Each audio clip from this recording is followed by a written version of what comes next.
Guadalupe Radio presenta las noticias semanales más importantes desde la Ciudad del Vaticano en nuestro informativo Desde Roma, con el Padre Jorge Múgica. Queridos amigos de Guadalupe Radio y de la agencia de noticias Zenit, les doy la más cordial bienvenida desde la ciudad de Roma. Soy el Padre Jorge Enrique Múgica, director editorial de Zenit News Agency, y estas son las noticias principales que hemos tenido en esta semana que va del 19 al 25 de agosto a nivel Vaticano, a nivel Papa. Pasamos a las informaciones. Lo más importante de la semana. Esta semana el Papa Francisco ha tenido, como en la semana precedente, una agenda de un perfil más bien sosegado. Sí es notorio que, aunque no ha tenido esas audiencias públicas tan numerosas como nos tiene acostumbrados, sí ha tenido esa otra agenda que tiene a un nivel personal, de un carácter más bien privado, en su residencia personal, que es la Casa Santa Marta. Se ha encontrado con diferentes personajes del ámbito de la política, como por ejemplo el alcalde de la ciudad de Barcelona, una parlamentaria del Parlamento de Uganda que acudió significativamente con una delegación muy grande de su propia familia, pertenece a una familia numerosa, y así sucesivamente se han ampliado la agenda privada del Papa y ha venido a menos la agenda pública del Papa. Es muy notorio que cuando es la agenda pública del Papa, estos encuentros se tienen en el Palacio Apostólico. Y naturalmente, pues aunque tienen un carácter más de visibilidad, más notorio, pues suelen ser por la mañana. En cambio, la agenda vespertina del Papa suele ser de carácter privado y en Casa Santa Marta, que es en donde vive. Como ustedes sabrán, el Papa Francisco separa el ámbito de donde reside, donde vive, donde come, donde reza, de donde trabaja. Santa Marta, donde descansa, donde come, donde duerme, y el Palacio Apostólico, donde, por así decir, trabaja. Por otra parte, el Papa Francisco ha roto un récord, y nada menos que en Bélgica. Resulta que el Papa Francisco estará visitando este país, Bélgica, además de Luxemburgo, a finales del mes de septiembre próximo. Tal vez también a esta visita, además de la visita que hará a Papúa, a Timor y a Indonesia, es lo que tiene un poquito más holgada la agenda para poder dedicar tiempo a preparar las homilías y los discursos. Pero volviendo al tema, como decía, en Bélgica el Papa Francisco ha roto un récord. Y el reto que ha roto el Papa es el reto de las entradas que agotó para la misa que tendrá en Bélgica el 29 de septiembre. Solamente en hora y media se han agotado todas las entradas. Las entradas, al menos de las personas que van a título individual. Esto es un récord, y más en un país tan secularizado como lo es Holanda. Esta misa se tendrá en un estadio importante, el Estadio Rey Balduino, que es un estadio que ha sido sede de las Copas Europeas de Fútbol. Por otra parte, el Papa Francisco se aventuró a prologar un libro, y este libro que ha prologado es un libro que trata un tema muy particular, y es la pena de muerte.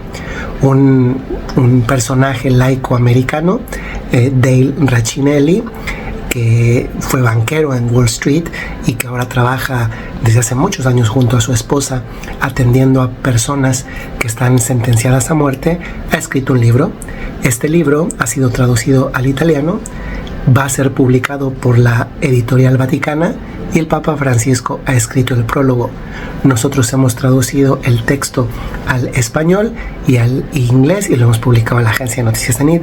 Como ustedes saben, el Papa tiene una sensibilidad muy particular hacia este tema de la defensa de las personas que están sentenciadas a muerte, y de hecho el Papa Francisco cambió un número del Catecismo de la Iglesia Católica, porque hasta antes del Papa Francisco la Iglesia Católica en el Catecismo posibilitaba la pena de muerte como una posibilidad remota.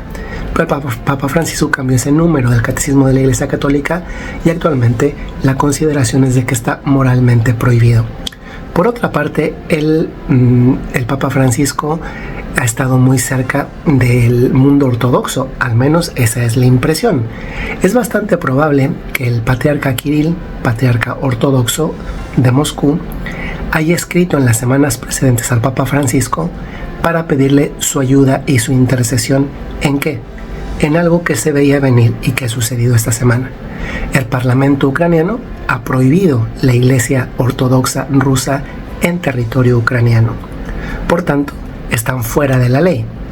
Esto perjudica a un numeroso cantidad de personas que son ortodoxos rusos por la dependencia hacia el patriarcado ortodoxo de Moscú, pero que viven en Ucrania. Esto que ha aprobado el Parlamento deja fuera de la ley a esta confesión cristiana. ¿Y por qué digo que el Papa Francisco ha estado cerca del mundo ortodoxo ruso?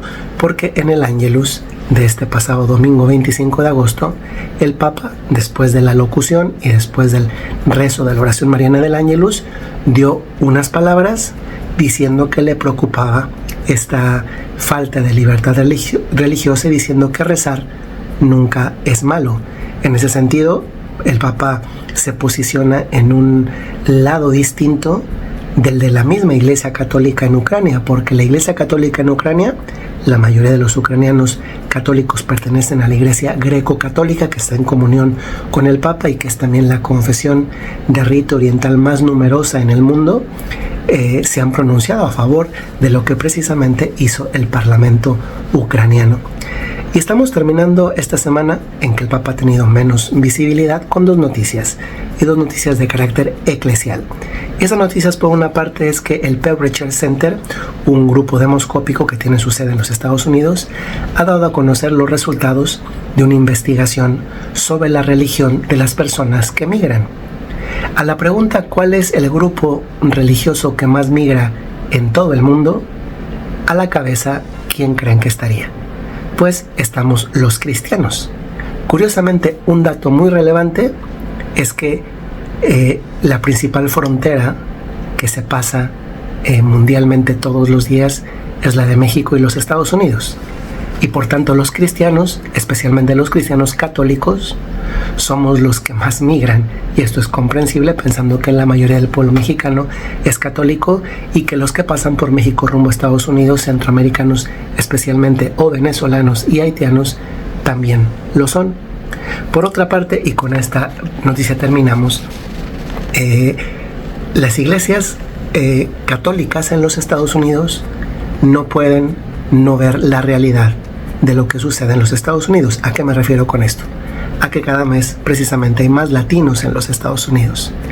Por esa razón, la Conferencia Episcopal de los Estados Unidos realizó una investigación que reporta que actualmente el 25% de las parroquias en los Estados Unidos ofrecen misas en español.